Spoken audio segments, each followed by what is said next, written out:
place packed out there in Freeport. I want to begin with a few statements that I want you to write down. First of all, make a note of this. The greatest commodity possessed by all humanity on earth is time. And what's amazing about time is that everyone has the same amount. A lot of us don't have the same amount of money, but we all got the same amount of time, 24 hours every day. Time is what I call the currency of life. Currency is what you use to buy things. And you've heard the term spending time. That is a true principle. We spend time. And what you are was purchased by the time you spent. What you are right now, your life. In other words, what you become this new year, 2012, will be determined by how you spend your time. And we're about to change time. We're about to move into another period of our lives. And what's amazing is, whatever you use your time for in 2011 is what you have become today. And I believe that the greatest protection against wasted time is planning. Everybody say planning. The way you take control of time is by planning. Why? Because a plan is the way you control time. You cannot really stop time. You can't even save it. But you can control it. And you control time by making a plan. A plan tells time how you're going to spend it. And without a plan, time is wasted. Many of you, looking back in 2011, have a lot of regrets because you didn't use and spend your time properly. And that could be because you didn't have a plan, or you didn't stay with the plan, or you forgot the plan. Now, let me stress to you then that every new year is an act of destiny, handing you a new pen and a blank sheet of life. That's what a new year is. It is time giving you another blank sheet. And destiny is saying, you now have the responsibility to determine what's the next chapter of your life going to look like. We know what 2012 looks like. It's finished. And your chapter may not have been as successful as you would like it to be. But I'm telling you that this new year is God one more time giving you a blank sheet of paper and a pen. And he stands on the edge of a new year and he's saying to you, write again. What will the end of this new year look like is totally up to you. Please write this down. God has a plan for your life. That's why God has plans for your life, because he knows that without a plan, you waste time. And each year is a chapter in God's plan in your life. And I think we need to focus heavily on planning this new year. And I mean planning it now, because the year is going to be so tumultuous.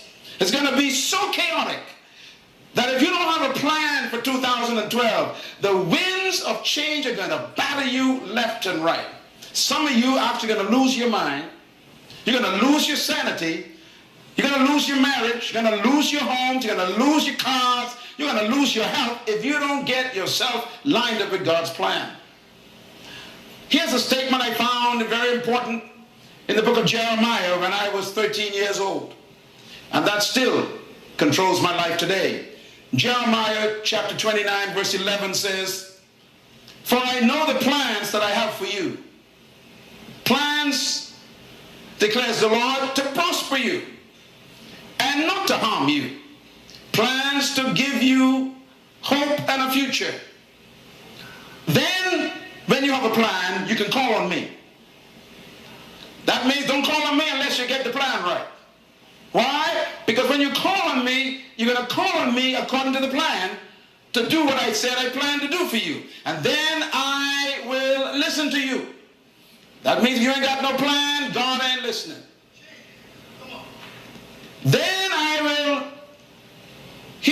says. And you will seek and find me. And when you seek me with all your heart, I will manifest myself to you. And I will be found by you, declares the Lord, and will bring you back from captivity. Many of us are in bondage right now to the banks, in bondage to people who we borrowed money from, in bondage to some of the organizations that have become our source. And God says, if you follow my plan, I'll set you free from the captivity. I will deliver you from the bondage. When we talk about plans, we got to talk about these storms we got to face. 2011 is going to be the year of the storm. Everybody say the storm. You will remember I said this, I promise.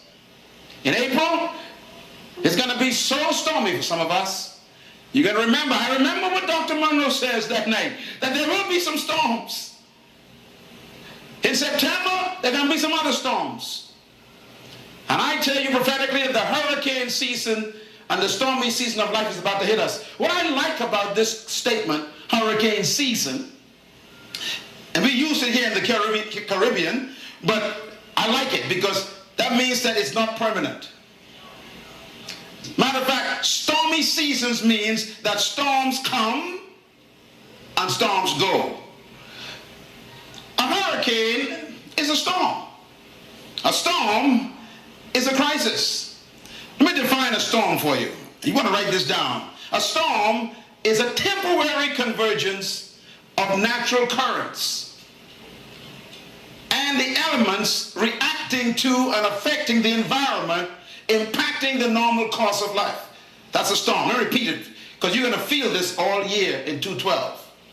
It's a temporary convergence of natural currents and elements reacting to and affecting the environment and impacting the normal course of life. Now notice the word natural is in this definition.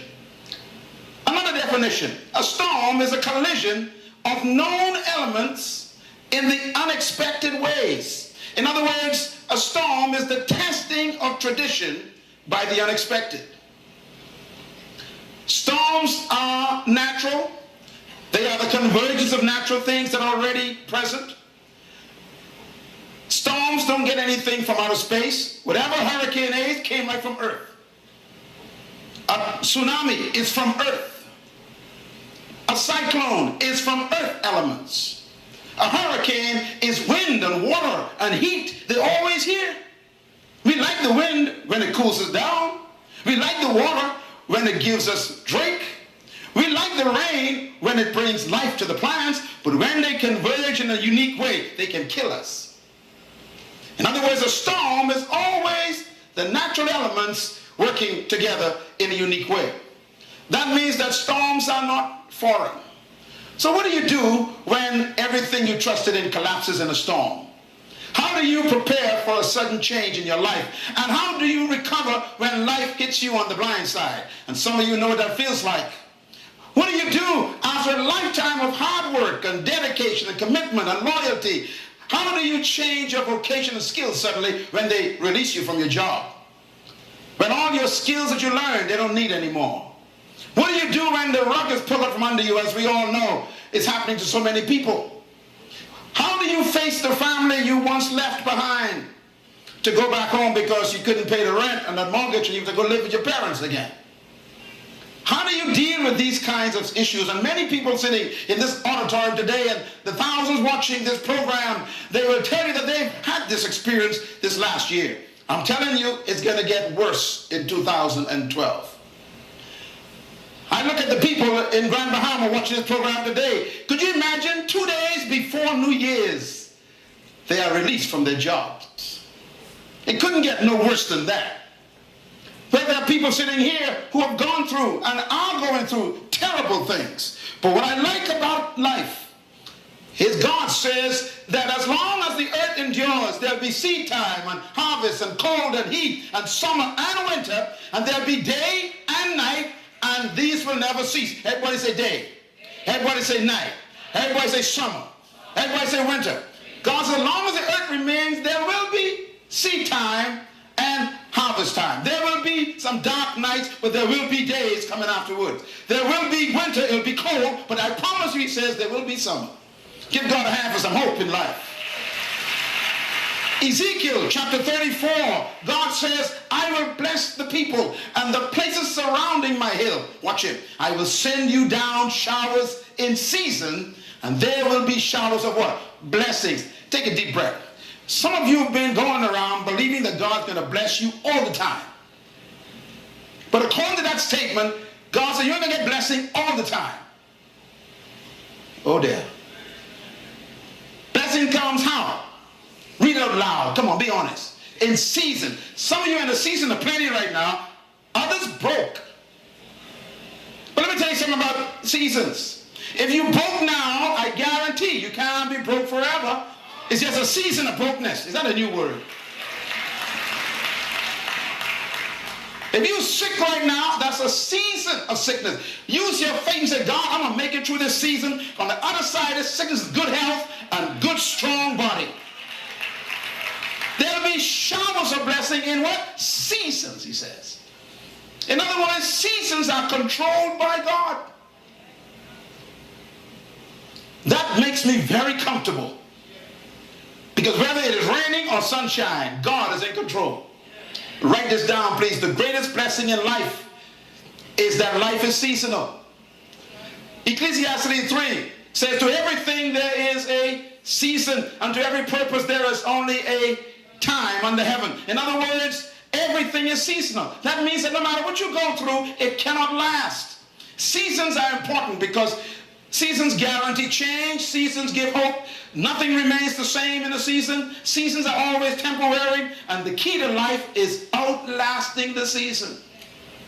In other words, seasons give the incentive to plan for the future because you know that winter can't stay, so you don't throw away your summer clothes. Is anybody here? When it gets cold, you don't throw away your swim trunks. Why? Because you know that there's a future after the cold. In other words, seasons are always moving and never respond permanently to a temporary problem. This is very important because when you are in a dark moment, sometimes you think that that's a permanent address. But never make a permanent decision to try and solve a temporary problem. This is what happens in divorce many times in a marriage. You go through a very tough moment. I mean, hell on earth. And believe me, you got a choice. Am I going to make a permanent decision at this point? Or am I going to outlast this season and make it through this dark moment? It happens with friendships. It happens with even jobs. It happens with business. Sometimes you want to quit the business. Life is so tough. But everything is seasonal. And that's the encouragement of life. But when you see a storm coming, I want you to understand the nature of storms. Write this down, please. It's a very recent revelation to me. First of all, storms are natural. Everybody say natural. Storms are natural. Number two, storms are temporary. There's no permanent hurricane. There's no permanent earthquake. There's no permanent tsunami. There's no permanent cyclone. They're all temporary. Number three, storms are always moving. Hurricanes, you hear them talk about the moving. 7 miles per hour, 10 miles per hour, 5. They're moving. Every storm in life is moving. That leads me to point number 5. Storms force change. Number 4. Storm force change. That's important. Storms force you to change. There's a tree in my yard that was a beautiful tree before a hurricane hit us this year. When a hurricane hit us, my tree was gone. Wow, I missed my tree. So I had to get used to this tree not being there. Knock the top of the tree off. Storms force change. This leads me to number 5. Storms restore nature to its original state. Some people were overweight until the doctor said, come on, anyone can listen to me? You know you was eating too much. You know you were overweight. The doctor said, look, if you don't cut your weight by 20 pounds in 6 weeks, you're going to die. All of a sudden, you stop eating everything. Why? The storm does what? Restores you back to natural state. Your body says, based on your height and the size of your bone structure, you must weigh 125. But you weigh 200. So the storm comes with a heart attack and problems with your lungs and your liver, and all of a sudden your body says, look, bring me back to what I am. Don't curse a storm. It comes to bring you back to your sanity. Number 6, storms expose weaknesses. There's some trees that look good until the hurricane came. You know those trees? They look beautiful, strong, big. All of a sudden, when they went over, you saw inside was rotting. There are people like that in this place. They look good. But when life hits them, bam, on the blind side, all the stuff you thought they were so strong in is exposed. Storms confirm how strong you are.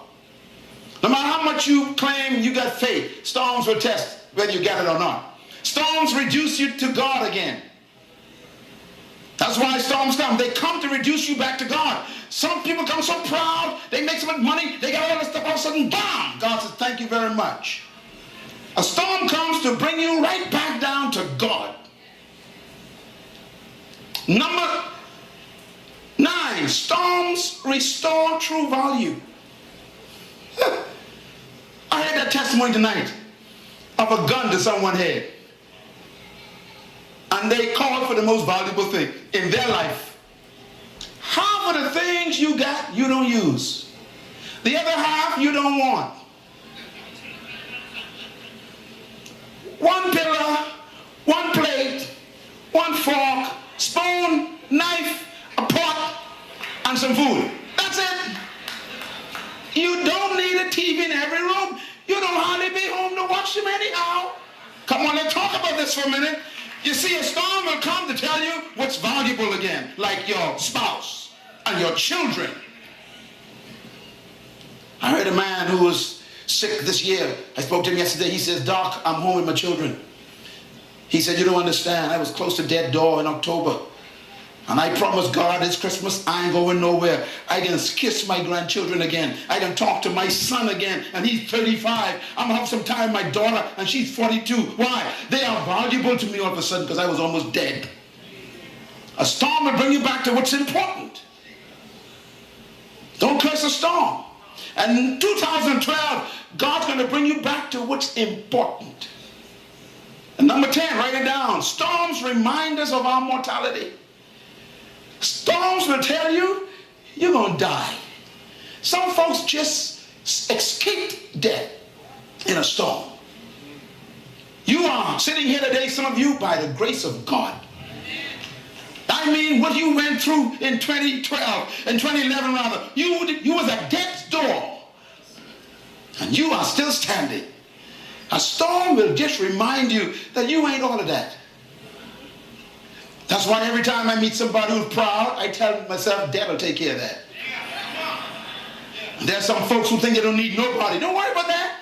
Dad will take care of everything. So don't be cool around here, but I ain't clapping, I ain't singing. You better sing. You ain't that cool, brother. That's why God brings storms into our lives, to reduce us back to our mortality, to realize that you ain't going to be here forever. I was speaking to Sister Andrea, she's here tonight. I said, Andrea, your father died just a few days before the new year. Can you imagine? He couldn't make it the next year. And I said, but he lived a good life. He poured his life into our country. You got no reason to be ashamed. He was a strong man who served our country. Sir Clifford Dowling. I wonder what you're doing. A storm will come to remind you that in everything you gain, all you can take is a box. And all them clothes that you so cute, proud of, somebody else waiting for you to die, they're going to wear all your clothes. So you better get it straight in 2012 and get back to what's important. It's people and God and family and worship.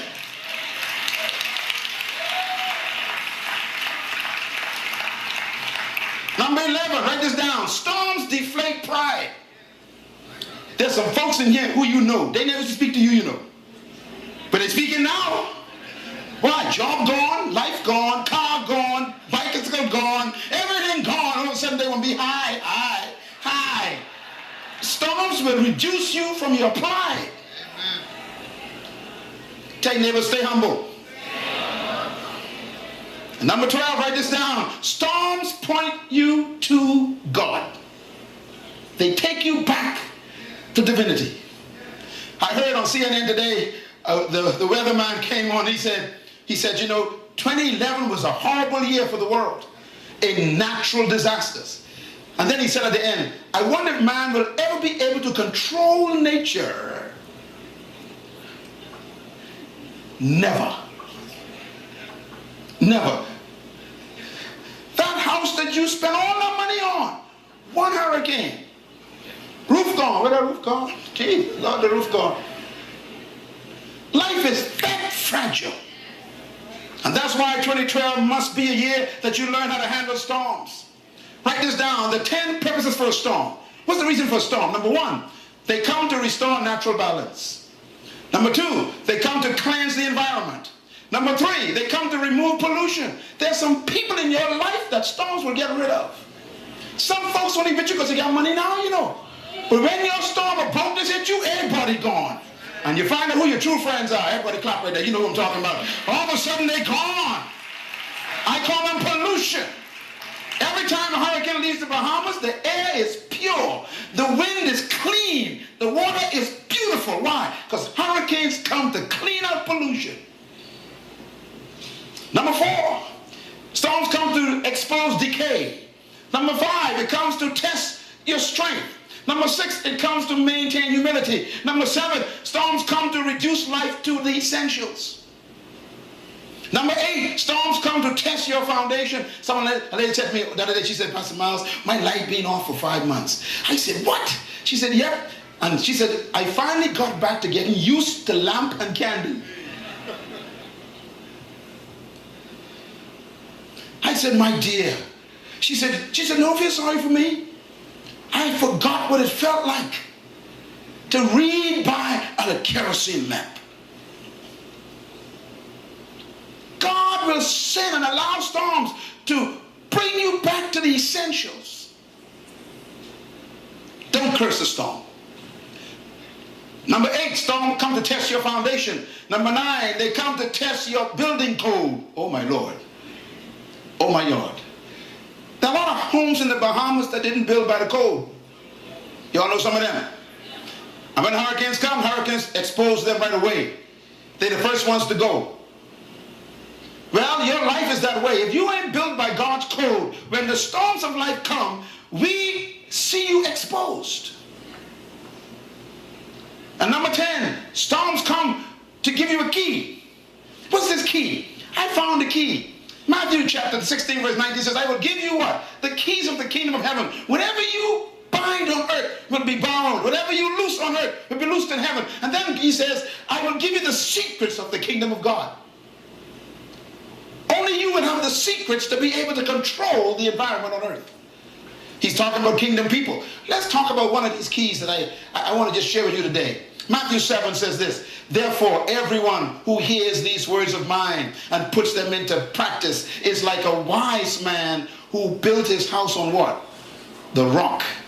The rains came down, the streams rose up, the winds blew and beat against that house, and yet it did not fall. Why? Because it had its foundation on the rock. Now, I want you to check the next verse. But everyone who hears these words of mine and does not put them into practice is like a foolish man who also built his house, but on sand. The rains came down and the streams rose up and the winds blew and beat upon that house, and it fell with a great crash. Now here's the point I want you to learn from this, and Jesus Christ is speaking something very important here. First of all, storms are natural to life. He's saying, look, they come to everybody. Sometimes we think, well, you know, I must be sinning because things are getting tough. No. Storms come whether you're sinning or not sinning. Whether you build on sand or rock, the storms come to both houses. Write this down, number 2. Storms must be expected. Christ was saying, look, whether you're in a secure house or a shaky house, the storm don't care. It's coming. Expect the storms to come. Number 3, storms come to everyone. Sometimes we think we are so unique. I'm the only one going, listen, you don't understand. The folks behind you got 10 times more problems than you have. Everybody will face storms. That's what Christ is saying. Whether you are built on the rock or the sand, the storms come against you. Number 4, storms impact everyone. Number 5, storms are not the issue in life. And I thought it was important to remember. Because if storms hit everybody, then the storm is not the issue. Let me say it slow.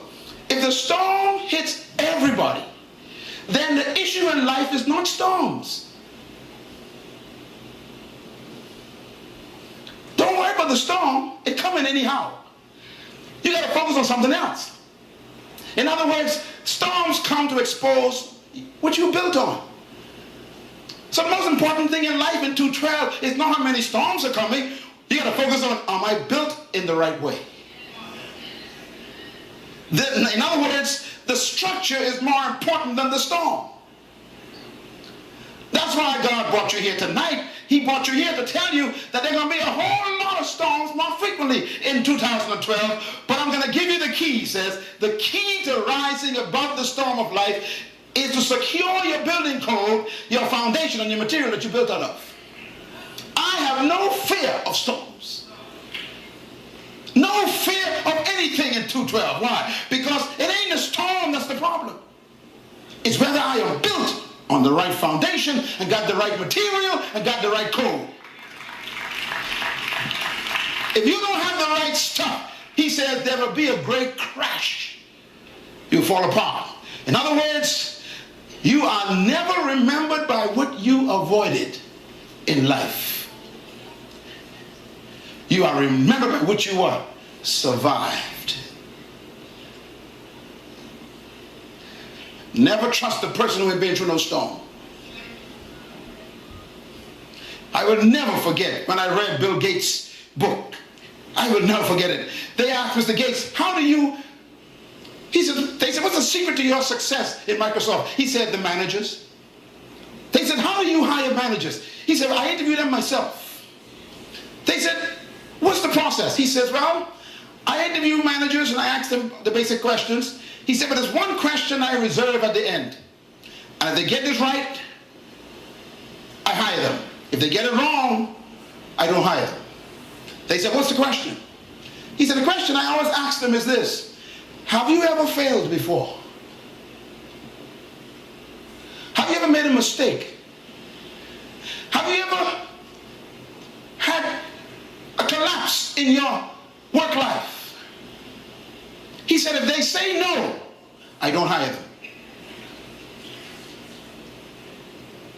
I don't trust anyone, he says, who ain't been through a storm. Why? Because you are not remembered by what you avoided. How do we know David? Goliath. How do we know Joshua? The wall. How do we know Samson? The Philistines. How do we know Moses? Pharaoh. If you ain't got no problem, you ain't got no reputation.